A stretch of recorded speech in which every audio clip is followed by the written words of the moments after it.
Quad சம்மிட்டை காரணம் காட்டி இந்தியாவுக்கு டொனால்ட் ட்ரம்ப் வருகை தர உள்ளார். வைகோ அடிமாற தயாராகி விட்டார். ஜெயலலிதா முதல்வர் பதவியை ஓபிஎஸ்க்கு தானே வழங்கினாங்க அப்படின்னு ஏதோ ரொம்ப புட்சால்தனமா கேட்ட மாதிரி கேட்டு இருக்கிறேன். செங்கோட்டையனுக்கும் முதல்வர் பதவி தரணும் ஜெயலலிதா நினைக்கலையே, அது ஏன்? செங்கோட்டையனுடைய 1 பாயிண்ட் அஜெண்டா என்ன அப்படின்னா திமுகவை மீண்டும் வெற்றி பெற செய்வது, அதற்காக என்டிஏவுக்குள் பிளவை ஏற்படுத்துவது. கோலஹலாஸ் டிவி யூடியூப் சேனல், இது வாய்மையின் எக்காலம். இந்தியாவுக்கு வருகிறாரா அமெரிக்க அதிபர் ட்ரம்ப்? வணக்கம் நண்பர்களே.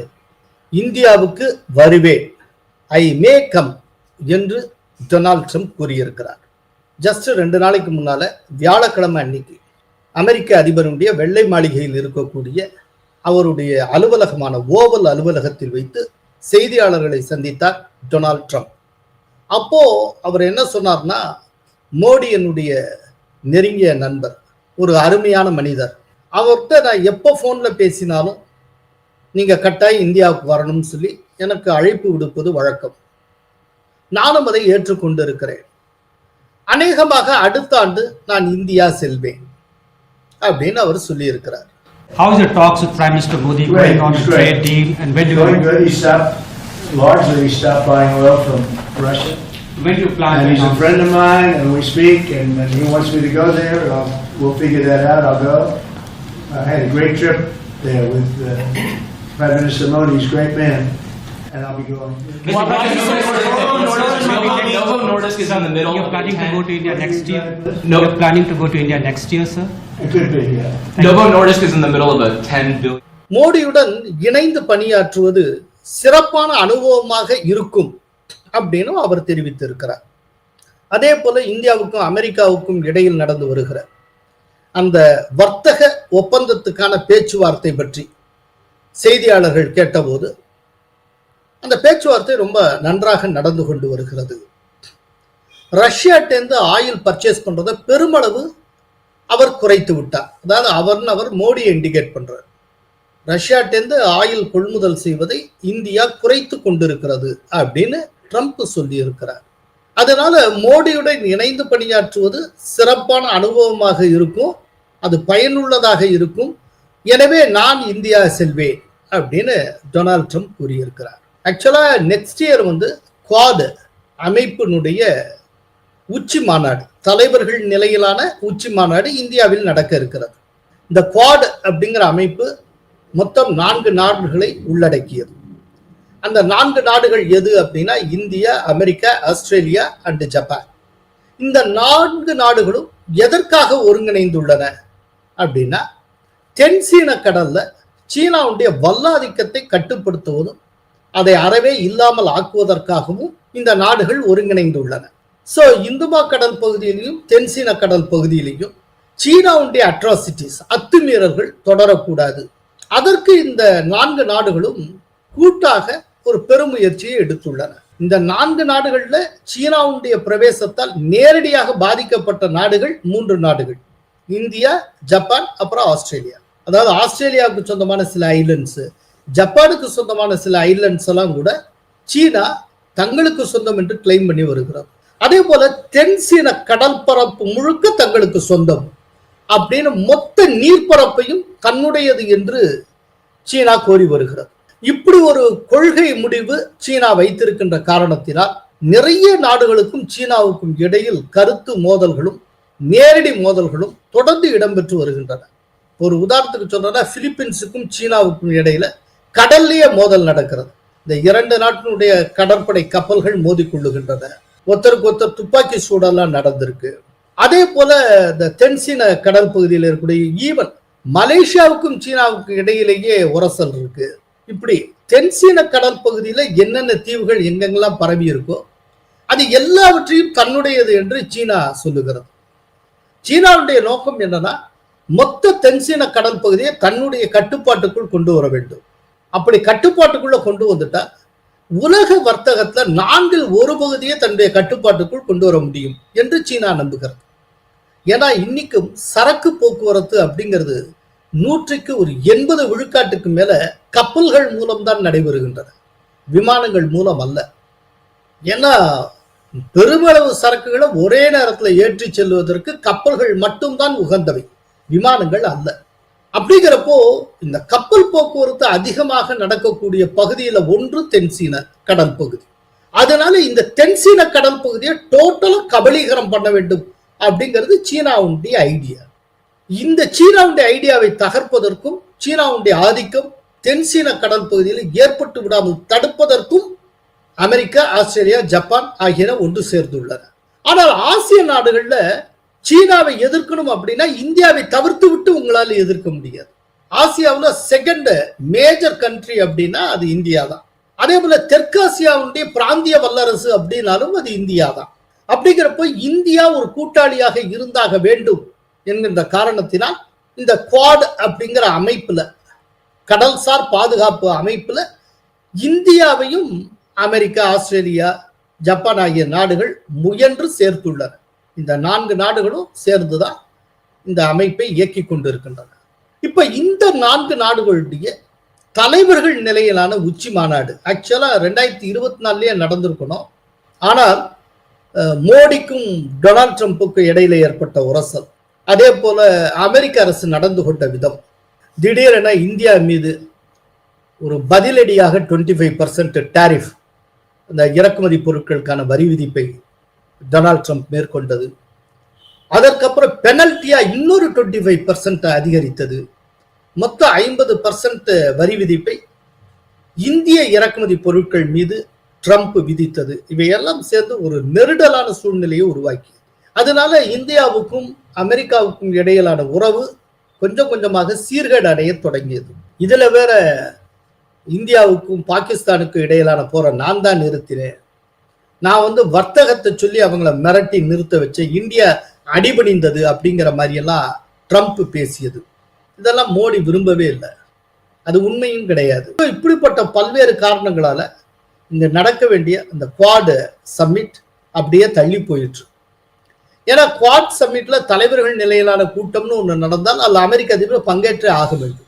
இந்தியாவுக்கு அமெரிக்காவுக்கு இடையில ஒரு முருகல் நிலை இருக்கிறப்போ இந்தியாவில் நடக்கிற சம்மிட்ல எப்படி ட்ரம்ப் பங்கேற்க முடியும்? இது வேற ஒரு சிக்கல். அதோடு மட்டுமல்ல, விரைவில் புட்டின் வேற இந்தியா வர இருக்கிறார். சோ புட்டின் வருகை தர உள்ள இந்த சூழ்நிலையில அமெரிக்க அதிபர் அதே டயத்துல இந்தியாவுக்கு வர்றதுங்கிறது சாத்தியமற்றது. இதெல்லாம் கணக்கு பண்ணி இப்ப கடைசியா 2025 ஒரு ஃபர்ஸ்ட் ஹாஃபுக்குள்ள நடத்துறதுங்கிற மாதிரி ஒரு முடிவுக்கு வந்திருக்காங்க. அதனால அந்த குவாட் சம்மிட்டை காரணம் காட்டி இந்தியாவுக்கு டொனால்ட் ட்ரம்ப் வருகை தர உள்ளார். அப்போ மோடியும் ட்ரம்ப்பும் மனம் விட்டு 1-on-1 மீட்டிங்ல பேசுவாங்க, அவங்களுக்குள்ள பேசிப்பாங்க. அது பல விஷயங்களை தீர்ப்பதற்கு உதவியாக இருக்கும் அப்படின்னு நாம நம்பலாம். அந்த பேச்சுவார்த்தையில என்ன இடம்பெறும் அப்படிங்கிறது ஒரு முக்கியமான $1 மில்லியன் கொஸ்டின். முதல்ல எண்ணெய் கொள்முதல், அதாவது ரஷ்யாட்டிருந்து கொள்முதல் செய்யப்படுகிற எண்ணெய், அதை ஏன் நாங்க பர்ச்சேஸ் பண்றோம் அப்படிங்கிறத மோடி ட்ரம்ப்புக்கு விளக்குவார். எந்த அளவுக்கு ரஷ்ய எண்ணெய் இங்க தேவைப்படுகிறது அப்படிங்கிறத அவர் புரிய வைக்க முயற்சி செய்வார். அப்படி இல்லை அது கூடவே கூடாதுன்னா ரஷ்யா எந்த அளவுக்கு சீப்பா கொடுக்கிறதோ அதுபோல சீப்பாக இந்தியாவுக்கு கிடைப்பதற்கு ட்ரம்ப்பே ஏதாவது ஏற்பாடு செய்யணும் அப்படிங்கிறத ஒரு வேண்டுகோளாக கூட மோடி விடுக்கலாம். அதை தாண்டி எல்லை தாண்டிய பயங்கரவாதம், பாகிஸ்தான் எப்படி பயங்கரவாதிகளை சூத்திரதாரிகளாக இயக்கி கொண்டு இருக்கிறது அப்படிங்கிற விஷயத்தை அவர் கொண்டு வருவார். பகல்காம் தாக்குதல் நடந்த துயரம், இப்படிப்பட்ட சூழ்நிலையில பாகிஸ்தானோட அமெரிக்கா க்ளோஸா இருக்கிறதுங்கிறது விரும்பத்தக்கதல்ல அப்படிங்கிறத அவர் சுட்டி காட்டுவார். ஏன்னா ட்ரம்ப்பினுடைய இந்த நிர்வாகம் வந்ததுக்கு பிறகுதான் பாகிஸ்தானோட ரொம்ப க்ளோஸா அமெரிக்கன் நிர்வாகம் அசோசியேட் ஆயிருக்கு. அதுக்கு முன்னால கிட்டத்தட்ட 2008 இப்போ வரைக்கும் அமெரிக்க நிர்வாகம் ஓரளவு பாகிஸ்தானிடமிருந்து தள்ளித்தான் நின்றது. திடீரென்று இந்த நெருக்கத்தை ட்ரம்ப் ஏற்படுத்தி இருக்கிறார். ஸோ அமெரிக்கா பாகிஸ்தானோட ரொம்ப நெருக்கமா இருக்கும்னா அதே அமெரிக்காவோட இந்தியா எப்படி ரொம்ப நெருக்கமாக இருக்க முடியும்? அந்த இடத்துல லாஜிக்கே சரியில்லாமல் இருக்கு. அதையெல்லாம் மோடி புரிய வைப்பார். இது தாண்டி டொனால்ட் ட்ரம்ப்புடைய நிர்வாகம் நமக்கு விதித்து இருக்கக்கூடிய இந்த 50% இறக்குமதி மீதான தீர்வை இருக்கு இல்லையா, அதை குறைப்பது குறித்து மோடி பேசுவார். அப்படின்னு இவ்வளவும் நம்ம எதிர்பார்க்கலாம். எனிகோ டொனால்ட் ட்ரம்ப் அடுத்த ஆண்டு இந்தியா வருகிறார். அது ஓரளவுக்கு உறுதியாயிருக்கு. எப்போ வருவார் அப்படின்னா குவாட் சம்மிட் நடக்கக்கூடிய அந்த நாளில் ட்ரம்ப் இங்க வருவார். குவாட் சம்மிட் எப்போ நடக்கும் இன்னும் டேட்டு டிசைட் பண்ணல. அநேகமா அடுத்த ஆண்டு ஜனவரியில அதை அனௌன்ஸ் பண்ணுவாங்கன்னு நான் எதிர்பார்க்கிறேன். அதனால மொத்தத்துல ட்ரம்ப் பேசியிருப்பது நல்லதற்கான சபிக்கை அப்படின்னு பாசிட்டிவா நாம் புரிந்து கொள்ளலாம். ரஷ்யாவிடமிருந்து எண்ணெய் வாங்குவதை இந்தியா குறைத்து விட்டது என கூறியிருக்கிறாரே ட்ரம்ப். இதே மாதிரி ட்ரம்ப் எதையாவது சொல்லிக்கிட்டே தான் இருப்பார். இப்போ அதே பிரஸ் மீட்ல இன்னொன்னையும் சொல்லி இருக்கிறார். என்னன்னா, இந்தியாவுக்கும் பாகிஸ்தானுக்கும் இடையிலான போரை நான் தான் நிறுத்தினேன் அப்படின்னு திரும்பவும் சொல்லியிருக்கிறார். இதை நம்ம ஏற்கல. நம்மளுடைய அதிகாரபூர்வ நிலைப்பாடுங்கிறது வேற. என்னன்னா, பாகிஸ்தானுடைய director general of military operation இந்தியாவிடம் நேரடியாக வேண்டுகோள் விடுத்து தயவு செய்து போரை நிறுத்தி கொள்ளுங்கள்னு சொல்லி கெஞ்சி கேட்டதற்கு பிறகு நாம் இணங்கினோம். அப்படி இணங்கி நம்முடைய ஆபரேஷன் சிந்தூர் போரை, அந்த ஆபரேஷனை தற்காலிகமாக நிறுத்தி வைத்திருக்கிறோம். இதுதான் இந்தியாவின் நிலைப்பாடு. दुनिया के किसी भी नेता ने भारत के ऑपरेशन रोकने के लिए नहीं कहा. पाकिस्तान ने फोन करके डीजीएमओ के सामने फोन करके गुहार लगाई, बस करो, बहुत मारा, अब ज्यादा मार झेलने की ताकत नहीं है, प्लीज हमला रोक दो. ये पाकिस्तान के डीजीएमओ का फोन था. அதனால இந்த விஷயத்துல ட்ரம்ப் சொல்லுவது 100% போய். இது ஒண்ணு. இப்ப இதே போல ரஷ்யாவிடமிருந்து எண்ணெய் வாங்குவதை இந்தியா நிறுத்தி கொண்டு விட்டது, இல்லாட்டி பெருமளவு குறைத்து விட்டது அப்படின்னு ட்ரம்ப் சொல்லுகிறார். இதுக்கு எந்த ப்ரூஃபும் இல்லை. இந்திய தரப்புல நாங்க குறைச்சிட்டோம், இப்ப ரஷ்யாவிடமிருந்து நாங்கள் வாங்குவதில்லை அப்படின்னு கேட்டகாரிக்கல் ஸ்டேட்மெண்ட் எதுவும் ரிலீஸ் ஆகல. இந்திய அரசு தரப்புல எதுவும் சொல்லாத நிலையில் ட்ரம்ப் சொல்லுவதை நாம் ஏற்கவும் முடியாது, அங்கீகரிக்கவும் முடியாது. திடீரென்று வைகோவும் ஓபிஎஸும் மோதிக்கொண்டுள்ளனரே. எஸ், அதாவது நேற்றைக்கு என்ன நடந்ததுன்னா, எக்மோர்ல மதிமுகவுடைய தலைமை அலுவலகத்துல எம்டிஎம்கேனுடைய நிர்வாக குழு கூட்டம் நடந்தது. அந்த நிர்வாக குழு கூட்டத்துல வைகோ பேசினார். அப்படி பேசுறப்போ அவர் ஒரு கருத்தை சொன்னார். என்னன்னா, 2011 எங்களோட பேச்சுவார்த்தை நடத்த ஓபிஎஸ் வந்திருந்தாரு. நாங்க எங்களுக்கு இவ்வளவு சீட்டு வேணும்னு கேட்டோம். இல்ல 12 சீட்டு தர்றோம்னு அவங்க சொன்னாங்க. நாங்க 15 கேட்டோம். எங்கள் கருத்துக்களை கேட்ட ஓபிஎஸ் ஜெயலலிதாவிடம் போய் கூட்டணியில் தொடர்வதற்கு வைகோவுக்கு விருப்பமில்லை என்று தவறான செய்தியை தந்தார். அப்படி தந்ததன் காரணமாக நாங்க அந்த கூட்டணியில் இடம்பெற முடியாமல் போயிற்று. கடைசியில் அதுக்கப்புறம் தான் நாங்க கேள்விப்பட்டோம், ஜெயலலிதா எங்களுக்கு 15 சட்டப்பேரவை தொகுதிகளும் ஒரு ராஜ்யசபா எம்பி பதவியும் தருவதற்கு தயாராக இருந்தார் என்று. அதை கெடுத்தவர் ஓபிஎஸ். கடந்த காலத்துல இப்படிலாம் பண்ண பாவத்துக்கு தான் இன்னைக்கு அவர் அனுபவிக்கிறார். ஓபிஎஸ் இங்க வந்தாங்க, எவ்வளவு கடைசியா கொடுக்க முடிவு பண்ணியிருக்கேன்னு கேட்டேன். 12 சீட்டு தான் அப்படின்னு. இதை நான் ஏற்றுக்கொள்ள முடியாது, இதற்கு உடன்பட முடியாது. இதை விட அதிக சீட்டு கொடுக்கறதுக்கு உங்க பொதுச்செயலாளர் ஒத்துக்கிட்டா, நான் செல்போனை ஆன்லயே வச்சிருக்கிறேன், 5 மணிக்கு எங்களுடைய மாவட்ட செயலாளர் கூட்டம், அதுக்கு முன்னாடி சொல்லிட்டா அப்ப கூட்டணியை உறுதிப்படுத்தலாம், அதுவே செய்யறோம்னு சொல்லிட்டு போனாங்க. முக்கியமா சொன்னவர் ஓபிஎஸ். ஆனால் அதிமுக பொதுச்செயலாளரிடம் போய் அவர் நம் கூட்டணியில் நீடிக்க விரும்பவில்லை, அவர் சொல்றபடி நம்ம சீட்டும் கொடுக்க முடியாது, அதனால முறிச்சிட்டாரு அப்படின்னு பொய்ய சொல்லிட்டார். பின்னால் கேள்விப்பட்டேன், தினமணி வைத்தியநாதன் சொன்னார், உங்களுக்கு 15 சட்டமன்ற தொகுதியும் ஒரு ராஜ்யசபாவும் கொடுப்பதென்று அவங்க முடிவெடுத்துட்டாங்க, நீங்க நேரா அவங்களை போய் சந்திச்ச உடனே சொல்லிடுவாங்கன்னு சொல்லி என்னிடம் பேசுவதற்கு துக்ளக்சோவும் தினமணி வைத்தியநாதனும் படாத பாடுபட்டிருக்கிறாங்க. நான் போன் எல்லாம் ஆஃப் பண்ணிட்டு நான் இருக்கிற இடமே தெரியக்கூடாதுன்னு ஒரு வீட்டுக்குள்ள இருந்துட்டேன். சாயங்காலம் தான் இங்க அறிவாலயத்துக்கு வந்தேன், இங்க தாயத்துக்கு வந்தேன். போனை கையிலேயே வச்சிருக்கிறேன். ஓபிஎஸ் கூப்பிடுவாருன்னு கூப்பிடவே இல்லை. ஏன்னா அவங்க எடுத்த முடிவுக்கு மாறா அவர் எந்த காரணத்தை முன்னிட்டு நம்மோட கூட்டு வரமாட்டாருன்னு ஓபிஎஸ் போய் சொல்லிட்டாரு. அதன் பலனை இன்று ஓபிஎஸ் அனுபவித்துக் கொண்டிருக்கிறார். இன்னைக்கு அதிமுகவிலிருந்து தூக்கி எறியப்பட்டு அவர் வெளியில் இருக்கிறார் அப்படின்னு வைகோ சொல்லியிருக்கிறார். இப்ப இதுக்கு வைகோவுக்கு பதில் சொல்லி இருக்கிறார் ஓபிஎஸ்.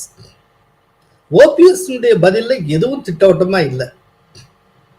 என்னன்னா வைகோ என் மரியாதைக்குரிய தலைவர், வைகோ அண்ணன், எனக்கு ரொம்ப மரியாதை மிக்கவர், மரியாதைக்குரியவர், இதெல்லாம் சொல்லிட்டு நான் அது சம்பந்தமா உள்ள விஷயத்துல சொல்ல ஆரம்பிச்சா அவ்வளவுதான், அவருடைய மனசு ரொம்ப வருத்தப்படும், இல்ல நான் சொல்லித்தான் ஆகணும்னா சொல்றேன் அப்படின்னு இவ்வளவும் பேசியிருக்கிறேன்.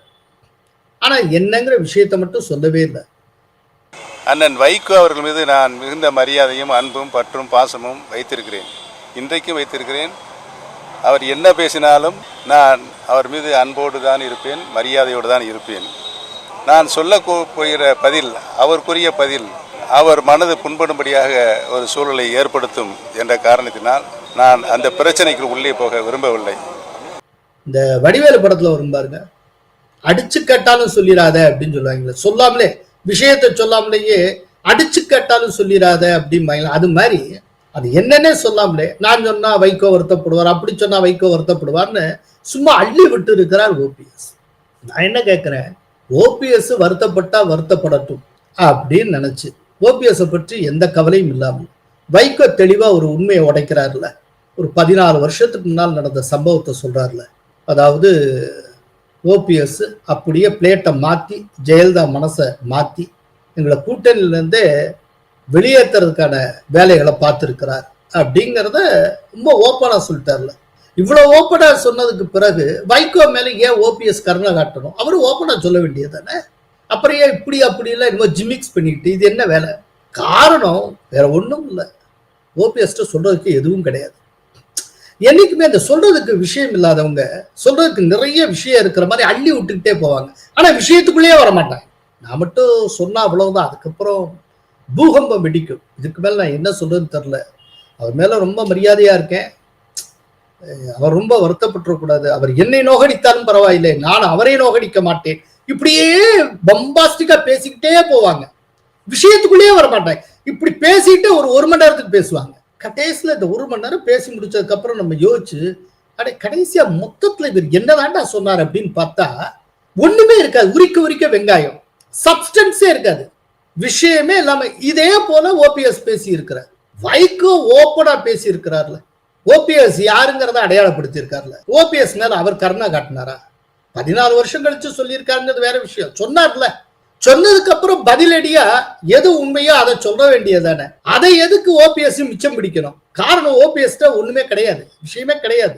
இப்போ இந்த விஷயத்தை படிக்கிற நேயர்கள் என்ன முடிவு கூறுவாங்க? ஏ அப்பா பெரிய விஷயம் ஒண்ணு, ஒரு பெரிய மேட்ரு ஓபிஎஸ் கையில வச்சிருக்காரப்பா, அதை இன்னும் அவுத்து விடல, கரெக்டான டைம் பார்த்து அவுத்து விடுவாரு, இப்படியா இவங்களா நினைச்சிட்டு இருப்பாங்க. இப்படி ஒரு பில்டப் கொடுக்கறதுக்காகவே இப்படி பேசிட்டு இருக்காரு. அதனால இல்லவா, இதுல ஒரு கேள்வி இருக்கு, 14 வருஷத்துக்கு அப்புறம் வைகோ ஏன் இதை திடீர்னு சொல்லுகிறார் அப்படின்னு, எதனால மனம் நொந்து இப்படி சொல்லி இருக்கிறார் அப்படின்னு நம்ம பார்க்க வேண்டியிருக்கு.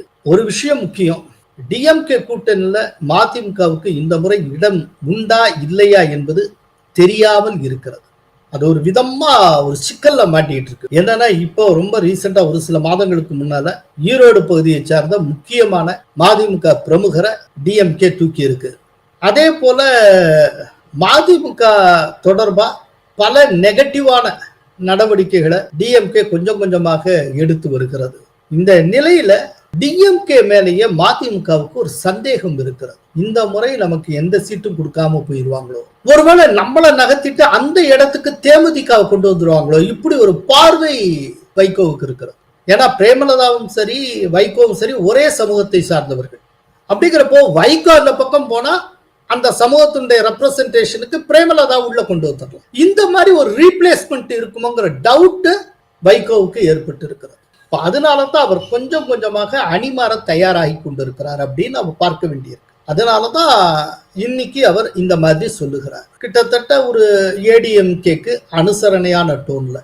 ஏன்னா இன்னைக்கு இருக்க சூழ்நிலையில ஓபிஎஸ்க்கு எதிராக யாரு பேசினாலும் அதை அதிமுக தலைமை ரசிக்கும். அப்படிங்கிறப்ப இந்த டோன்ல 14 வருஷம் கழிச்சு திடீர்னு வைகோ பேசுவதற்கு காரணம் வைகோ அடிமாற தயாராகி விட்டார் அப்படின்னா இதை இப்படித்தான் பார்க்க வேண்டி இருக்கிறது. அணிமாற தயாராகிவிட்ட எந்த அணிக்குன்னு இங்க கேட்கலாம். அநேகமா என்டிஏவை நோக்கி அவர் வருவார். 2014 முதல்ல மோடியை பிரைம் மினிஸ்டர் கேண்டிடேட் அனௌன்ஸ் பண்ண அந்த தேர்தலில் வைகோ என்டிஏவில் தான் இருந்தார் என்பதை எவரும் மறந்துவிடக்கூடாது. அந்த காலகட்டத்தில் பொன்னார் அவர்கள் அட்டகாசமா செயல்பட்டு மிக முக்கியமான கட்சிகள் அத்தனையும் என்டிஏவுக்குள்ள கொண்டு வந்திருந்தார். வைகோ என்டிஏல இருந்தார், ராம்தாஸ் என்டிஏல இருந்தார், விஜயகாந்த் என்டிஏல இருந்தார். அப்படி ஒரு வலுவான கூட்டணியை பொன்னார் கட்டமைத்ததன் காரணமாகத்தான் டிஎம்கே சைடுல வலுவான கட்சிகளை இடம்பெறாமல் போயிட்டு டிஎம்கேனால அன்னைக்கு கலைஞரால ஒரு வலுவான கூட்டணியை கொண்டு வர முடியல. ஏன்னா எல்லா கட்சியும் என்டிஏக்குள்ள வந்தாச்சு. அந்த காரணத்தினால்தான் அந்த தடவை டிஎம்கே 40க்கு 40 தொகுதிகளிலும் தோற்றது. இது 2014. ஆனா கான்ட்ராஸ்ட் 2024 40க்கு 40 டிஎம்கே வென்றது. அது வேற விஷயம். சோ 2014 மோடி முதன்முறையா பிரதமராக வந்த தேர்தலிலேயே என்டிஏவுடன் பிஜேபியுடன் இணைந்து பணியாற்றியவர் வைகோ. அதே வைகோ திரும்ப ஒரு 10 ஆண்டுகளுக்கு பிறகு உள்ள வர்றாருன்னா அதுல ஒன்னும் வியப்படைகிறதுக்கு எதுவும் இல்லை. பழைய நண்பர் போனவர் திரும்பி வந்திருக்கிறார் அப்படின்னு புரிந்து கொள்ளலாம். பிஜேபி சொல்லித்தான் செய்தேன் என்கிறாரே செங்கோட்டையன். அவர் என்ன செஞ்சாரு? ஏடிஎம்கேல ஒருங்கிணைப்பு பணியை பிஜேபி சொல்லி செய்தேன் அப்படிங்கிற அந்த டோன்ல அவர் சொல்லுகிறார். என்னை அழைத்தவர்கள் பிஜேபி தான். அழைத்து இரு இயக்கங்களும் ஒன்று இணைக்கப்பட வேண்டும் என்று கூறியதும் அவர்கள் தான். நானும் அதையே தான் சொன்னேன். சரி, பிஜேபிங்கிறது ஒரு தனி கட்சி, ஏடிஎம்கே ஒரு தனி கட்சி. ஏடிஎம்கேல இன்னெல்லாம் உள்ள வரணும், இவங்கெல்லாம் ஒத்துமையா இருக்கணும்னு இன்னொரு கட்சியான பிஜேபி எதுக்குங்க ஒரு நடவடிக்கை எடுக்கணும்? அதுக்கு பிரத்யேக நடவடிக்கை எடுக்க வேண்டிய அவசியம் பிஜேபிக்கு என்ன வந்தது? சும்மா இதை ஒரு அர்த்தம் பொருத்தம் இல்லாம சொல்லிட்டு இருக்க. எப்ப பார்த்தாலும் பிஜேபியை மாட்டி மாட்டி விடுறது. இவங்க ஒருங்கிணைப்புக்கார் தெளிவா கேட்டகாரிக்கல அமித்ஷா தன்னுடைய பிரஸ் மீட்ல சொல்லிட்டார். ஏப்ரல் 12 நடந்த பிரஸ் மீட்ல இந்த மாதிரி டிடிவி தினகரன், ஓபிஎஸ் எல்லாம் பற்றி நிருபர்கள் கேட்டப்போ அவர் சொன்னாரு, அதிமுக உள் விவகாரங்களில் நாங்கள் தலையிட மாட்டோம் அப்படின்னு. Sir, what about O Pannirselvam and TTV Dinagaran? Are they also part of the NDA or you wanted a united AIADMK, sir? AIADMK के इंटरनल अफेयर्स में हमारा कोई इंटरफियरेंस नहीं होगा. அதிமுகவின் தனிப்பட்ட அவங்க கட்சி விடயங்களில் நாங்கள் தலையிட போவதில்லை. இவர் அதிமுக நேற்று வரைக்கும் இருந்த மிக முக்கியமான மூத்த தலைவர்களில் ஒருவர். பல முறை அமைச்சராக இருந்திருக்கார், நிறைய தடவை எம்எல்ஏவா இருந்தார். அதிமுக இருக்கிற இவருக்கு இன்னொரு கட்சியில இருக்கக்கூடிய தலைவர்கள் நீ இதை செய்யும் கட்டளையிடுவாங்களா? அடுத்த கட்சி தலைவர்கள் சொல்லுவதை இவர் கேட்டுக்கொண்டு அதை அதிமுகவுக்குள்ள செயல்படுத்துவாரா? இது என்னது? அப்படின்னா அதிமுக விஷயத்துல இவருக்கு இருந்த விசுவாசம் என்ன? சார், நீங்க எந்த ஒரு கட்சியில இருந்தாலும் கட்சி தலைமைக்கு மட்டும் தானே கட்டுப்படணும். பிஜேபியா இருக்கட்டும், இப்போ ஒருத்தர் பிஜேபியில இருக்காரு, அவர் பிஜேபி தலைவனுடைய ஆணைக்குத்தானே கட்டுப்படுவாரு. இன்னொரு கட்சி சொல்லி அவர் பிஜேபியில இம்ப்ளிமெண்ட் பண்ணிட்டு இருப்பாரா? காங்கிரஸ் தலைவர்கள் சொன்னதால் நான் இதை செய்தேன்னு ஒரு பிஜேபி தலைவர் சொல்லிட்டு இருப்பாரா? இப்படி சொல்றதன் மூலமாகவே நிறைய சந்தேகங்கள் செங்கோட்டையன் மீது நமக்கு ஏற்படுகிறது. இன்னொன்னு, அவர் சொல்றதுல நிறைய அது வெறும் பூடகமாவே சொல்றாரு. நானும் இன்னொரு 6 தலைவர்களும் போய் எடப்பாடியை பார்த்தோம், பேசினோம், ஏதோ சொல்றாரு. சரி, 6 தலைவர்கள். செங்கோட்டையன் நீங்களாக இருக்கிற மீதி 5 தலைவர்கள் யார் யார்? அவங்களுக்கு எல்லாம் பேர் இல்லையா? பேரை சொல்லட்டுமே பார்ப்போம். ஏன் பேரை சொல்ல மறுக்கிறார்? சரி, பிஜேபி சொல்லித்தான் செஞ்சேன்னா பிஜேபிங்கிற கட்சி அசரீரி மாதிரி எங்க இருந்தோ ஒலிக்குமா இதை செய்யுன்னு? அப்படின்னா பிஜேபியை சார்ந்து ஏதோ ஒரு கட்சி தலைவர் தானே கட்டளை இருக்கணும். அப்படித்தானே அவர் சொல்ற பொருள் அதுதானே. அந்த தலைவர் யார்? அடையாளப்படுத்தட்டும், செங்கோட்டையன் சொல்லட்டும் பார்ப்போம். அதாவது ஒரே தொடர்ச்சியா பொய்மழை பொழிந்து கொண்டு இருக்கிறார் செங்கோட்டையன். திடீர்னு கோயம்புத்தூர்ல இருந்து கிளம்புறாரு, ஏர்போர்ட்ல வச்சு சொன்னா கேதார்நாத் போகிறேன். திரும்பி வந்ததுக்கு அப்புறம் கேதார்நாத் போனதை பத்தியே எந்த தகவலும் இல்லை. நான் டெல்லியில அமித்ஷாவை சந்திச்சேன், நிர்மலா சீதாராமனை சந்திச்சேன்னு அள்ளி விட்டுட்டு இருக்கேன். நான் டெல்லி சென்ற உடனேயே எனக்கு உள்துறை அமைச்சரை சந்திக்கின்ற ஒரு அனுமதி கொடுக்கப்பட்டது. அதன் மூலமாக உள்துறை அமைச்சர், நிதியமைச்சர் இருவரையும் சந்திக்கின்ற வாய்ப்பு அங்கே கிடைத்தது. ஆனால் செங்கோட்டையனை சந்தித்ததாக நிர்மலா சீதாராமன் அமித்ஷாவை எதுவும் சொல்லல. இதுக்கு முன்னால சில சந்தர்ப்பங்கள்ல நிர்மலா சீதாராமனை அவர் சந்தித்தது உண்டு. அப்படி சந்தித்ததற்கு ஆதாரமாக புகைப்படங்கள் வந்திருக்கின்றன. ஆனால் இந்த தடவை அமித்ஷாவை சந்திச்ச, நிர்மலா சீதாராமனை சந்திச்சேன் அப்படின்னு சொன்னப்போ அதற்கு ஆதாரமாக எந்த புகைப்படத்தையும் செங்கோட்டையனால ப்ரொடியூஸ் பண்ணவே முடியலையே. இது என்னுடைய கேள்வி மட்டுமல்ல, பிஜேபியினுடைய மகளிர் அணியின் அகில இந்திய தலைவராக இருக்கிற வானதி ஸ்ரீனிவாசன் ஒரு பிரஸ் மீட்ல கேட்டிருக்காங்க, செங்கோட்டையன் எங்க கட்சி தலைவர் அவரை சந்திச்சே இவரை சந்திச்சேன்னு சொல்றாரு, என்ன ப்ரூஃப் இருக்கு, அதுக்கு ஏதாவது போட்டோ இருக்கா கொடுங்க. செங்கோட்டையன் தான் எங்க தலைவர்களை சந்திச்சேன்னு சொல்றாரு, ஆனா எங்க தலைவர்கள் செங்கோட்டையனை சந்திச்சோன்னு சொன்னாங்களா? இதை கேட்டது ஒரு பிஜேபியின் தலைவர் வானதி ஸ்ரீனிவாசன். மரியாதைக்குரிய எதிர்க்கட்சி தலைவர் டெல்லியில போய் பாக்குறாரு எங்கள் தலைவர்கள் அப்படின்னு சொன்னா அதற்கு பின்பாக கூட்டணி அமைஞ்சிருக்கு. நீங்க சொல்றீங்க அதிமுகவினுடைய மற்ற தலைவர்கள் பாக்குறாங்கன்னு, பார்த்ததுக்கு ஏதாவது உங்ககிட்ட ஆதாரம் இருக்கா? பிரேக்கிங் நியூஸா போடுறீங்க, அவரு பார்த்தாரு இவரு பார்த்தாரு அங்க பார்த்தாரு. ஏதாவது ஒரு ஆதாரமான செய்திகள், அவர்களோட புகைப்படம் அல்லது எங்கள் கட்சியினுடைய தலைவர்கள் அவர்கள் ஆதாரபூர்வமாக சமூக வலைதளங்கள் ஏதாவது செய்தி சொல்லி இருக்காங்களா? நான் என்ன சொல்றேன், எங்கள் கட்சி தலைமை கிட்டவோ மற்ற தலைவர்கள் கிட்டவோ பேசினாங்க அப்படிங்கிற ஆதாரபூர்வ செய்தி இருந்தா நாங்க அதுக்கு பதில் சொல்லலாம். மற்ற தலைவர்கள் சொல்கின்ற கருத்துக்கு நாங்க எப்படி அதை பதில் சொல்ல முடியும்? ஆக இந்த மாதிரி செங்கோட்டையன் சொல்லுவதை பிஜேபி நிராகரிக்கிறது, வானதி சீனிவாசன் நிராகரித்து இருக்கிறார். அதனால நாங்க இன்னொன்னு, இதை நானா சொல்ல, நான் சொல்ற ஒவ்வொரு விஷயத்துக்கும் விஷுவல் எவிடன்ஸ் நாங்க ப்ரொடியூஸ் பண்ணிட்டே வரோம். இப்ப வானதி சீனிவாசன் சொன்னார்னதும் வானதி சீனிவாசன் பேசின காணொலி காட்சியை நீங்க பாக்குறீங்க, ஆதாரத்தோட சொல்லிட்டு இருக்கோம். தொடர்ந்து இன்னும் எத்தனை காலம் இப்படி பொய் பேசி கொண்டே இருப்பார்? ஏதாவது எவிடன்ஸை கொடுங்க. 6 தலைவருக்குங்கிறீங்க, அப்படின்னா மீதி 5 தலைவர்கள் பெயர் என்ன? பிஜேபி சொல்லிங்கிறீங்க, பிஜேபி தலைவர்கள் யார், என்றைக்கு கட்டளை இட்டார்கள், அவர்கள் கட்டளை இட்டதற்கான ஆதாரம் என்ன, இதெல்லாம் முன்வைங்க. அதோட செங்கோட்டையன் இன்னும் சொல்லியிருக்காரு என்னன்னா, ஜெயலலிதா முதல்வர் பதவியை ஓபிஎஸ்க்கு தானே வழங்கினாங்க, ஏன் எடப்பாடிக்கு வழங்கல அப்படின்னு ஏதோ ரொம்ப புத்திசாலித்தனமா கேட்ட மாதிரி கேட்டு இருக்கிறார். 3 முறை அம்மா இருக்கின்ற போதும் அம்மா மறைவுக்கு பிறகும் ஓபிஎஸ்ஐ மட்டும்தான் முதலமைச்சராக அருகிலே அமர்த்தினார், ஏன் உங்களை அமர்த்தவில்லை முதலமைச்சராக என்ற கேள்வி நான் இங்கே கேட்க விரும்புகிறேன். ஏன் நான் கேட்கிறேன், ஓபிஎஸ் எடப்பாடி பழனிசாமி எல்லோரும் இருந்த காலத்திலேயே அன்னைக்கு சீனியர் லீடராக இருந்தவர் செங்கோட்டையன் தானே, செங்கோட்டையனுக்கும் முதல்வர் பதவி தரணும் ஜெயலலிதா நினைக்கலையே, அது ஏன்? கேள்வி கேட்கறதுக்கு முன்னால அதை பத்தி கொஞ்சமாவது செங்கோட்டையன் யோசிச்சிருக்க வேண்டாமா?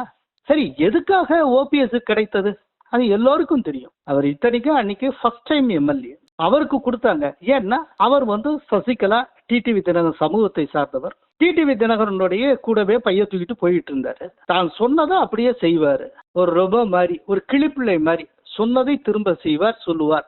அப்படிங்கிற ஒரே காரணத்துக்காக சசிகலாவா அவருக்கு வழங்கப்பட்ட பதவி தான் அன்னைக்கு அந்த முதல்வர் பதவி அப்படிங்கிறது. எப்படி சோனியாவுக்கு மன்மோகன் சிங்கோ அது போல சசிகலாவுக்கு ஓபிஎஸ் இருந்தா, அதனால ஓபிஎஸ்க்கு அந்த பதவி கிடைத்தது. ஏன் எடப்பாடிக்கு கிடைக்கல, ஏன் செங்கோட்டையனுக்கு அன்னைக்கு கிடைக்கல? அதுதான் அதுக்கு பதில். சோ இப்போ ஒரு முக்கியமான கேள்வி இருக்கு, செங்கோட்டையை இப்படி சொல்றதுக்கு என்ன காரணம்? ரொம்ப சிம்பிள்ங்க. இப்போ பிஜேபி சொல்லித்தான் ஏடிஎம்கே விஷயத்துல நான் இந்த மாதிரி செஞ்சேன் அப்படின்னு சொன்னால், இப்ப ஏடிஎம்கே கேடர்ஸுக்கு ஏடிஎம்கே தலைமைக்கும் ஒரு கோபம் ஏற்படும்ல, எல்லாரும் அப்படித்தானே எதிர்பார்ப்போம், அப்படித்தான் நினைப்போம். இப்படி ஒரு கோபத்தை உருவாக்கணும் ஏடிஎம்கே தொண்டர்கள் மத்தியில், ஏடிஎம்கே தலைமையிலேருந்து ஆரம்பிச்சு கீழே வரைக்கும் ஒரு எரிச்சலை பிஜேபி மீது உருவாக்க வேண்டும். பிஜேபிக்கும் ஏடிஎம்கேக்கும் இடையில ஒரு இணக்கமற்ற சூழலை திரும்ப உருவாக்கணும். இதுதான் அவருடைய நோக்கம். இப்ப என்டிஏ கூட்டணிக்குள்ளேயே மனதளவுல விரிசல் ஏற்பட்டால் யாருக்கு லாபம்? திமுகவுக்கு லாபம். 2024 லோக்சபா எலெக்ஷன்ல என்டிஏ பழைய பார்ட்னர்ஸான பிஜேபி ஏடிஎம்கே பிரிந்திருந்ததால் 40க்கு 40 யார் ஜெயிச்சா? டிஎம்கே. அதே போல திரும்பவும் இப்ப நல்ல ஜெல்லா இருக்கிற இந்த கூட்டணியை உடைக்க வேண்டும் என்பதற்காக, திமுகவை வெற்றி பெற செய்ய வேண்டும் என்பதற்காக சதி செய்கிறார் செங்கோட்டை. சோ செங்கோட்டையினுடைய 1 பாயிண்ட் அஜெண்டா என்ன அப்படின்னா, திமுகவை மீண்டும் வெற்றி பெற செய்வது, அதற்காக என்டிஏவுக்குள் பிளவை ஏற்படுத்துவது, கேடர்ஸ் மத்தியிலே அவங்க ஜெல்லாகாம பார்த்துக்கும். அதுக்காக இப்படி ஏதோ தூக்கிக்கிட்டே இருப்பாங்க. எடப்பாடி சொன்னது ரொம்ப கரெக்ட். இவர் டிஎம்கேயின் பிடி, இவர் சொன்னதன் மூலம் அதுதான் உறுதி செய்யப்பட்டிருக்கிறது. ஜெயலலிதாவாலும் எம்ஜிஆராலும் தொடர்ந்து எதிர்க்கப்பட்டு வந்த கட்சி எது? டிஎம்கே. அப்படின்னா தன்னுடைய எனர்ஜியை, தன்னுடைய முயற்சியை எல்லாத்தையும் டிஎம்கேக்கு எதிராக பேசுறதுக்கு தானே செங்கோட்டையன் செலவழிச்சிருக்கணும். கடந்த ஒரு 2 ஆண்டு காலத்துல அவர் டிஎம்கே கிரிட்டிசைஸ் பண்ணி ஏதாவது பேசி இருக்கிறாரா? சட்டப்பேரவையிலயோ இல்லாட்டி பிரஸ் மீட்ல எப்போதாவது செங்கோட்டையன் பேசியது உண்டா? அப்படின்னா இவர் யாருக்காக பாடுபடுகிறார்? அதனால்தான் அடையாளம் தெரிஞ்சு அவர் அதிமுகவிலிருந்து களை எடுக்கப்பட்டிருக்கிறார். பட் இந்த விதமான சின்ன சின்ன தந்திரங்கள் இது எதுவும் இவரையும் காப்பாற்றாது, இவர் நோக்கத்தையும் காப்பாற்றாது. நன்றி, வணக்கம். கோலஹலாஸ் டிவி யூடியூப் சேனல், இது வாய்மையின் எக்காலம்.